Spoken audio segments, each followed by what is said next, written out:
Hello everyone. तो आज हमारा टॉपिक है इंडियन फाइनेंशियल सिस्टम। ज़्यादा बड़ा टॉपिक नहीं है, सिंपल सा टॉपिक है। इसको हम एकदम सिंपल वे में समझने की कोशिश करते हैं। तो देखिए, इंडियन फाइनेंशियल सिस्टम में क्या क्या चीज़ आ जाएगी। जो भी फाइनेंशियल एंटिटीज़, फाइनेंशियल इंस्ट्रूमेंट्स होते हैं, जैसे कि बिजनेसमैन हो गए, गवर्नमेंट आ गई, बैंक्स आ गए, इन्वेस्टर्स आ गए, लोन, गवर्नमेंट सिक्योरिटी, ये सब आपके सब किस में आ गए? Indian financial system. ओके। तो देखिए, इंडियन फाइनेंशियल सिस्टम को समझने के पहले, ये जो मनी मार्केट और जो मैंने कैपिटल मार्केट लिखा है, इसको समझने पहले कुछ ये टर्म्स लिखा है मैंने। ये just forward me for my bad hand writing. ये टर्म्स पर समझना बहुत ज़्यादा ज़रूरी है। देखिए क्या होता है, सबसे पहला हमको क्या समझना है कि शेयर क्या होता है। ठीक है, शेयर क्या होता है, एक एग्जांपल के थ्रू मैं आप लोगों को सारी चीज़ें समझा दूंगा। मान के चलिए, मैं एक बिजनेसमैन हूँ, मेरी एक कंपनी है एक्स नाम की। अब एक्स नाम की कंपनी का मेरा टोटल टर्नओवर कितना है? 100 करोड़। अब भाई ऐसा कुछ हुआ कि मतलब मेरे को लॉस हो रहा है, एंड आई वांट टू, मतलब मेरे को ऐसा कुछ करना है कि मेरी कंपनी प्रॉफिट में चले जाए।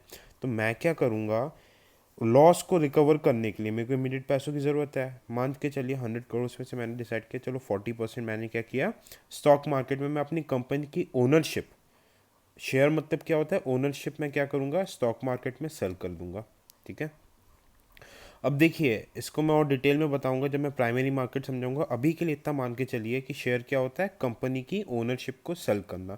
जैसे आप लोग देखते हो जनरली स्टॉक मार्केट वगैरह पे शेयर खरीदते हैं, शेयर बेचते हैं, वो एक्चुअली कंपनी की हिस्सेदारी है, कंपनी की ओनरशिप खरीदना होता है ना। अब मान के चलिए डेब्ट क्या होता है, मेरी कंपनी है, मेरी कंपनी लॉस में जा रही है, मेरे को पैसों की ज़रूरत है, पर मेरे को अपने कंपनी की ओनरशिप या फिर शेयर नहीं बेचना है। तो मैं क्या करूँगा, एक तरीके के डॉक्यूमेंट्स इशू करूँगा, जिसको मैं बोलूँगा डेब्ट। डेब्ट क्या रहते हैं, एक तरीके से उधारी के इंस्ट्रूमेंट्स रहते हैं। It is meant for borrowing purpose. तो इसको मैं क्या करूँगा, मैं बोल दूँगा ठीक है, जनरली किसी को बोल दूँगा मार्केट वगैरह में कि आप मेरे को एक सर्टेन अमाउंट ऑफ सम पैसा दे दो, 1 साल के बाद मैं ये पैसा आपको विथ इंटरेस्ट लौटा दूंगा, 8%, 10%, and that rate of interest would be mutually decided by borrower as well as issuer. Okay. तो ये हो गया डेप्ट। अगर इसी टाइप के डेप्ट को, अगर बॉन्ड्स क्या बोलते हैं, बॉन्ड्स एक्चुअली में क्या होता है, अनसिक्योर्ड लोन्स, अगर गवर्नमेंट इशू करती है, तो इसी टाइप के डेप्ट्स और बॉन्ड्स को क्या बोलते हैं हम लोग? Government securities. Government securities basically क्या होता है, ये बॉन्ड्स, वैसे बॉन्ड्स जो गवर्नमेंट शॉर्ट टर्म के लिए किसी से उधार लेती है, तो उसके बदले कोलैटरल देती है, जिसको हम क्या बोलते हैं? Government securities. होपफुली इन सब का मीनिंग क्लियर हो गया। ठीक है। अब हम चलते हैं फाइनेंशियल मार्केट में। देखिए, फाइनेंशियल मार्केट दो टाइप में डिवाइड किया जाता है। पहला आपका है मनी मार्केट, सेकंड आपका है कैपिटल मार्केट। अब देखिए, मनी टर्म मार्केट क्या रहता है, किसी भी इकोनॉमी का मनी मार्केट क्या रहता है, it is meant to provide finance for short term requirements, let's say 1 year और लेस देन 1 ईयर। ठीक है।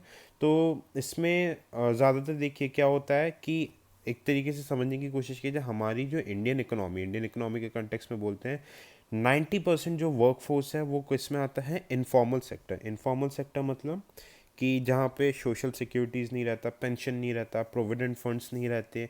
ठीक है, इस तरीके के कोई भी बेनिफिट्स, हेल्थ इंश्योरेंस, कुछ भी बेनिफिट्स नहीं रहते। और फॉर्मल सेक्टर जो कि हार्डली 5 to 10% है, वहाँ पे बेनिफिट्स रहते हैं। तो मनी मार्केट में एम क्या रहता है, इसमें गवर्नमेंट क्या कोशिश करती है, ज़्यादा से ज़्यादा लोगों को इनफॉर्मल सेक्टर से फॉर्मल सेक्टर, फॉर्मलाइज इकोनॉमी में लाना ही है ना। तो इसके लिए गवर्नमेंट ने मनी मार्केट में वेरियस स्कीम्स निकाली है। कैसे, किस टाइप की स्कीम्स? जो फाइनेंशियल इंक्लूजन स्कीम्स है, जैसे प्रधानमंत्री जन धन योजना, जिसमें सारे पुअर लोगों के बैंक बैंक अकाउंट्स वगैरह खुलवाए हैं। सेकंड आपका क्या है, प्रधानमंत्री मुद्रा योजना, जैसे जो स्टार्टअप्स वगैरह रहते हैं, जो एज मेनली स्टार्टअप्स, जो एमएसएमईज रहते हैं, छोटे छोटे industries, they are mainly labour intensive, तो गवर्नमेंट इनको सपोर्ट करती है ताकि ये सर्वाइव करे और लार्ज अमाउंट पे एम्प्लॉयमेंट क्रिएट कर सके। एम्प्लॉयमेंट क्रिएट होने से क्या होगा, अनऑर्गेनाइज सेक्टर से ऑर्गेनाइज सेक्टर, इनफॉर्मल सेक्टर से फॉर्मल सेक्टर में आ जाएगी चीज़ें, है ना। अब देखिए, ये है इंपॉर्टेंट कैपिटल मार्केट। सबसे ज़्यादा चांसेस रहते हैं क्वेश्चन फ्रेम होने की इसी पार्ट से। अब तो देखिए, मनी मार्केट में और भी बहुत सारी चीज़ें आ जाएगी, जैसे ट्रेजरी बिल्स, कॉल मनी, ये सब हम बैंकिंग सेक्टर में डिस्कस करेंगे। अभी हम इसमें मेन आ जाते हैं कैपिटल मार्केट क्या होता है। कैपिटल मार्केट दो पार्ट में डिवाइड किया जाता है, primary market and secondary market. अब देखिए, सेम एग्जांपल के थ्रू समझते हैं। मेरी कंपनी है एक्स नाम की, अब उसका एनुअल टर्नओवर है 100 करोड़। अब मेरे को मैंने डिसाइड किया कि ठीक है, मैं 60% ओनरशिप मतलब 60 करोड़ की ओनरशिप अपने पास रखूँगा और 40 करोड़ की ओनरशिप मेरे को मार्केट में बेचना। मार्केट में मैं कैसे बेचूंगा? शेयर मार्केट में।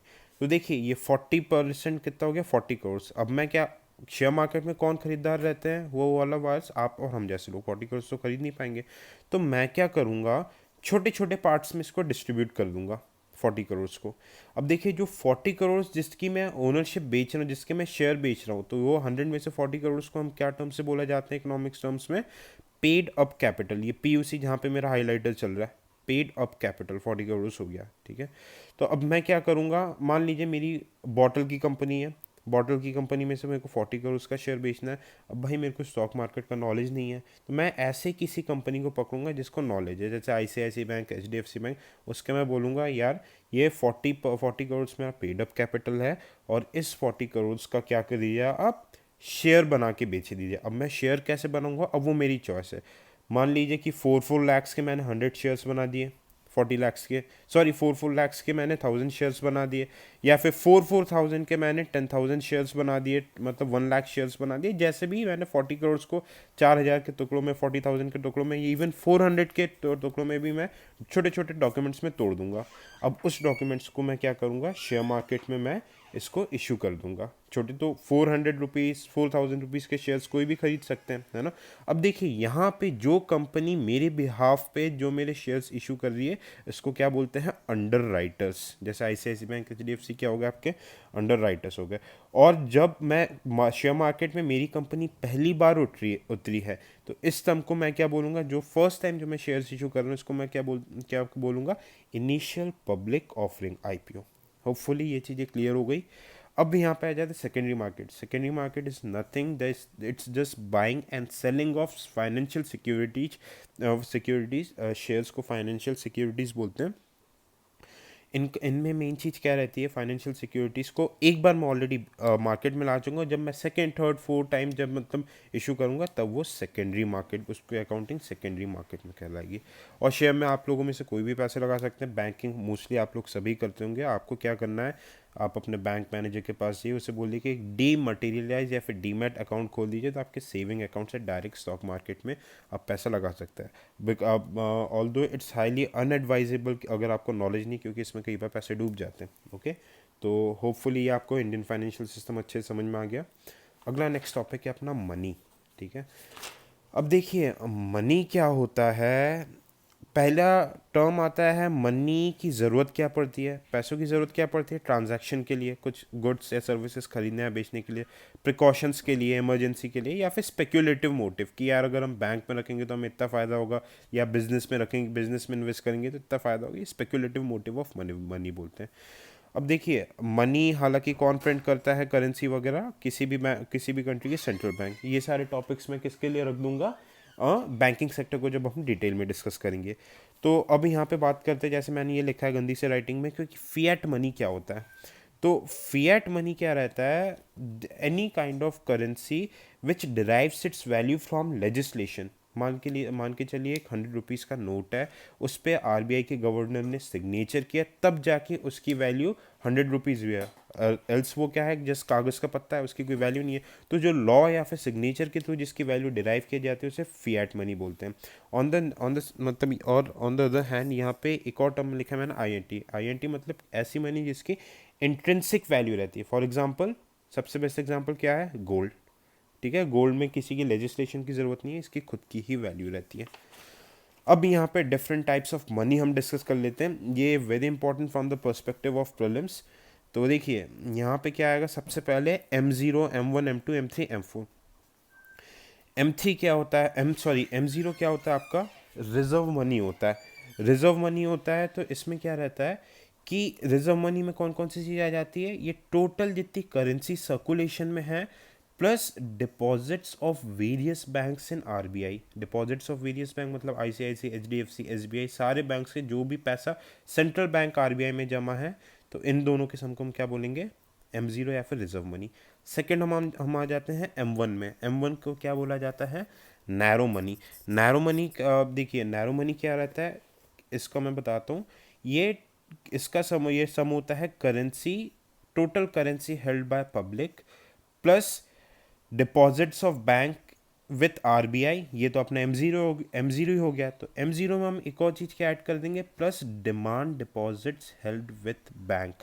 जो भी कस्टमर्स वगैरह रहते हैं उनके डिमांड डिपॉजिट जो बैंक में रहते हैं, इसको भी हम इसमें एम जीरो में ऐड कर देंगे। तो ये क्या बन जाएगा, एम वन या फिर नैरो मनी। अब डिमांड डिपॉजिट्स क्या रहते हैं, कोई से भी पैसा जो आपके सेविंग अकाउंट में रहता है ऑन द डिमांड, जब आप निकाल सकते हैं कभी भी जमा कर सकते हो, आपका डिमांड डिपॉजिट्स रहता है।